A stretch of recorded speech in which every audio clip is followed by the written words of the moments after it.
Hello, friends. Let's have a talk about moving through days that are uncomfortable, that bring up a lot of turmoil, and days, quite honestly, where we would just rather lay down in our bed and not do anything. This topic is very important to me because there was so much of my life where I felt like this most days, where I just wanted to curl up in a ball and not do anything, where I really just wanted to escape the world and to not have to deal with people or not have to deal with external circumstances. I just wanted to shut down and escape, whether that be through hiding in my bedroom, using substances, running away from certain situations, basically just any escape mechanisms I wanted to use most of my life.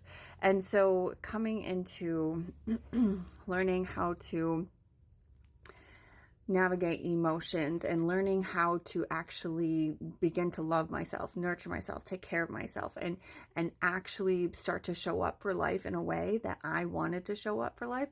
This was an absolute necessary thing to learn. Okay, because we all have shit days, right? We all have days where we we would not prefer to have.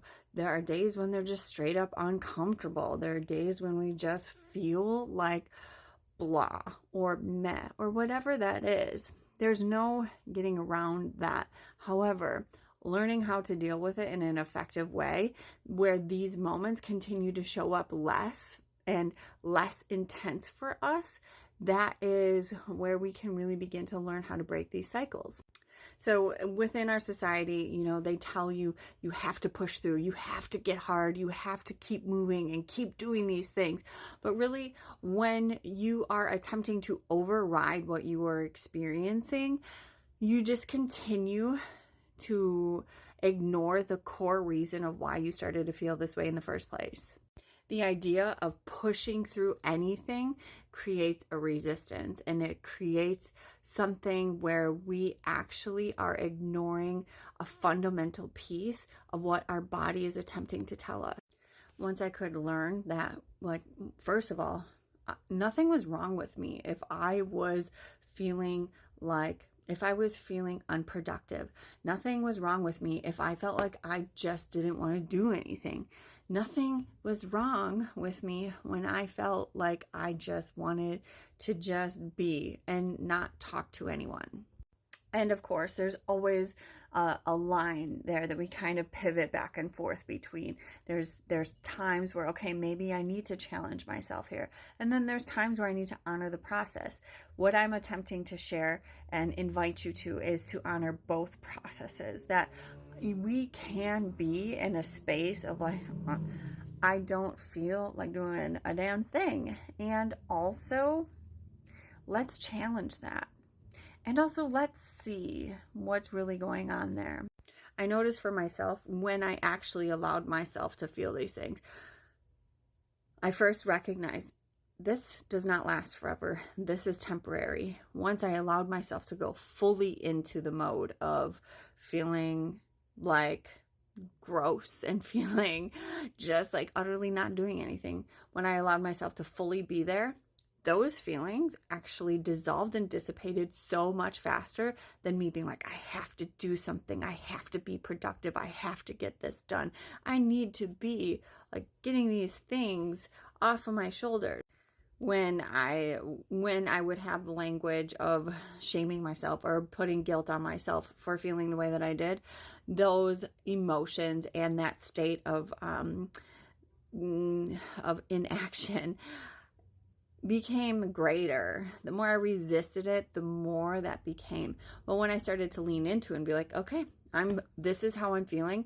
It's not good or bad. It's just is. And also, it doesn't last forever.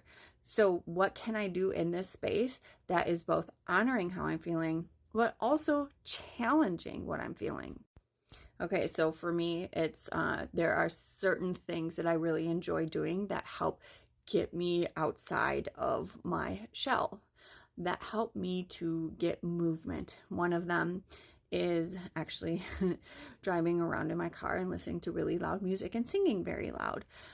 Now, there is a therapeutic benefit to it. Not only do I super enjoy it, but it actually being able to hear and feel the music while also vocalizing and getting that energy moving through me actually gets me to feel, like it's an initiation of some sorts.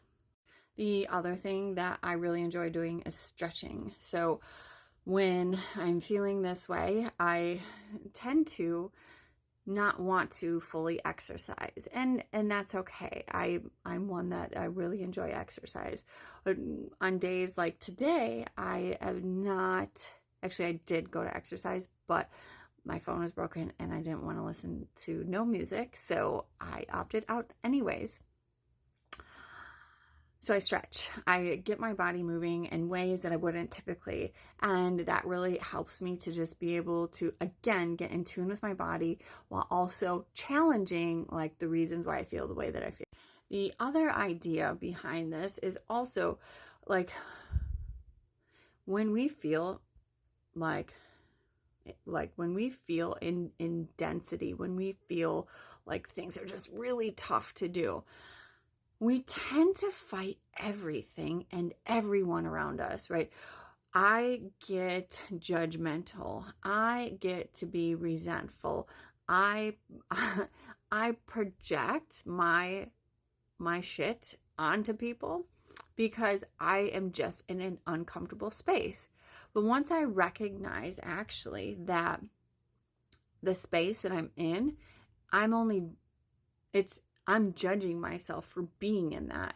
And when I'm learning to be more compassionate to myself, the language completely changes. So I can go for something like, God, you're so lazy. Like, oh my God, you need to really just get off of this couch and actually be productive and actually go do something. It changes then to, hey, it's okay that you feel this way. You know that this doesn't last forever. And also, like, let's explore, like, why you are feeling this way. Like, how can we show up for ourselves? And so the language completely changes. When I start to talk to myself in a more compassionate way, I begin to see the world in a more compassionate way. I begin to be softer, and therefore I'm not as angry. And things then actually on the outside, they become a little bit easier as well.